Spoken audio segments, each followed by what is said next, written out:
Hey guys, today's video we'll be looking at the top 10 Christopher Nolan movies of all time. Now there are great directors and there are blockbuster directors, and then there is Christopher Nolan, a filmmaker who somehow combines being both. So in this video, I'll be giving the rankings of my personal top 10 Christopher Nolan movies of all time. Starting off at number 10 is Insomnia. Released in 2002, Insomnia follows Will Dormer, a detective sent to a small town in Alaska to investigate the murder of a teenage girl. But this is not just a murder mystery. Dormer arrives already carrying guilt, already carrying pressure, and the endless daylight of the Alaskan setting slowly begins to wear him down. He cannot sleep, he cannot think clearly, and as the investigation continues, the line between hunter and the hunted begins to blur. Now this is not Nolan going big, this is Nolan going inwards. It's a psychological thriller built on exhaustion, moral tension, and atmosphere. The reason it sits at number 10 for me, it's not one of Nolan's most distinctive films. It was admired for its control, but it's also seen as less original than the movies that defined his style later on. Some felt it lacked the daring structural ambitions that became his trademark.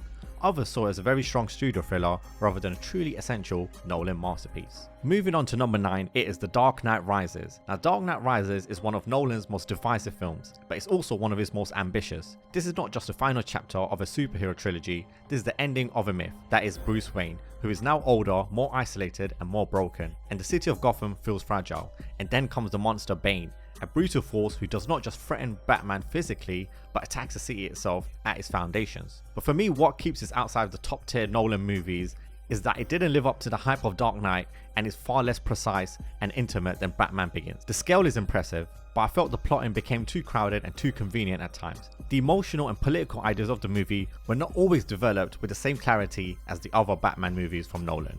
So moving on to number 8, it is The Prestige. Now The Prestige is a film about obsession and illusion, a film that itself built like a magic trick. It follows two rival magicians. What began as a professional competition turns into something darker, more obsessive and more destructive. Each man becomes consumed by the need to outdo the other no matter the cost. It is a great movie, but it didn't have the X factor and emotional connection with me the way other Nolan movies did.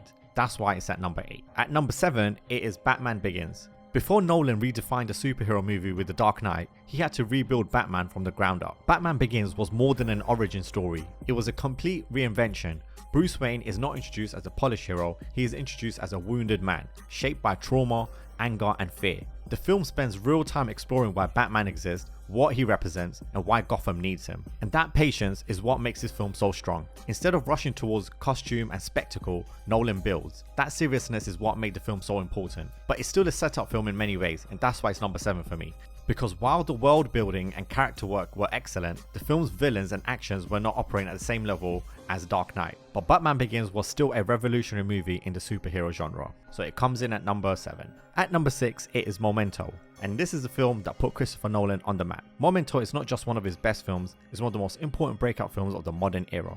The premise is brilliant. Leonard Shelby is trying to find the man who killed his wife, but he cannot form new short-term memories, so he lives through notes, photographs and tattoos, building a reality out of fragments he may not be able to trust. The genius of Memento is that Nolan does not just tell you Leonard is disorientated, he makes you feel it. The film's fractured structure places the audience inside Leonard's confusion. We are always trying to play catch up, always trying to understand, always uncertain of what is true, and that's what makes this film unforgettable. So Memento isn't at number 6. At number 5, it is Oppenheimer. Now Oppenheimer was a major turning point in Christopher Nolan's career, as it finally gave him the Oscar for Best Movie and Director. The film follows Robert Oppenheimer, the physicist who led the Manhattan Project. It is a film about intellect, power, guilt, ego, politics and consequences. It is about what happens when a human being helps change the world forever and then has to live with what that means. The final act of the movie for me is a bit weak and too dialogue heavy, which suited some people's preference, but for me there should have been more visuals regarding the bomb and the consequences from detonating that bomb. It became a courtroom drama by the end, which is why for me it's at number 5. Moving on to number 4, it is Interstellar. Now this might be the only Nolan film that is rising in popularity as the time goes by.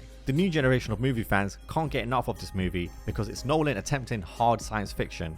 No director had visualized space as ambitiously and accurately as this film did. It's set in the future where Earth is dying. The story follows Cooper, a former pilot who joins a mission to find a new home for humanity. And Through black holes, distant planets, and impossible distances, the film becomes a story about survival, sacrifice, and the unbearable pain of lost time. The visuals are extraordinary, the scale is enormous, the score is overwhelming. So why does this film fall outside the top 3 for me? Well, it's because the script isn't great. It had a lot of cheesy lines and too much expositions. Moving on to number 3, it is Dunkirk. Now Dunkirk is not a traditional war film. There is no long backstory, no heavy speeches, no single protagonist carrying the whole narrative. Instead, Nolan tells the evacuation of Dunkirk through 3 different perspectives: land, sea and air. Each one unfolds across a different timeline, and together they create one relentless machine of tension. It is filmmaking stripped down to rhythm, scale and sensation. The film does not rely on dialogue to explain itself. It does not pause to tell you how to feel. It puts you in the middle of the event and lets sound, movement and structure do the work. And because of that, Dunkirk became one of the most immersive war films of the modern era. And that's why for me it's the 3rd greatest Christopher Nolan movie. At number 2, it is The Dark Knight. Now before Dark Knight there was superhero cinema, and then after Dark Knight there was a new version of superhero cinema. That's how important the film was. On the surface it is Batman vs Joker, but underneath it, it is a crime epic about chaos, morality, sacrifice and the fragility of order. Gotham as a city is not just in danger, it is a system under pressure, a place where one force of pure anarchy is trying to prove that everyone breaks eventually. And at the centre of that movie is Heath Ledger's Joker, one of the great performances in modern blockbuster cinema. He was unpredictable, unsettling and magnetic. The Joker is not just a villain here, he's an idea, a force of corruption, a test designed to break everyone he touches. But The Dark Knight is not only great because of Ledger, it is great because Nolan builds everything around that threat so well. The pacing, the tension, the escalating moral pressure, the scale of action and the emotional cost, it all works together. This is a blockbuster with seriousness and urgency of a crime thriller. And that's why it remains one of the most defining movies of the 21st century. And finally we get to number 1, the greatest Christopher Nolan movie, it is Inception. Now to me this is Christopher Nolan at full power.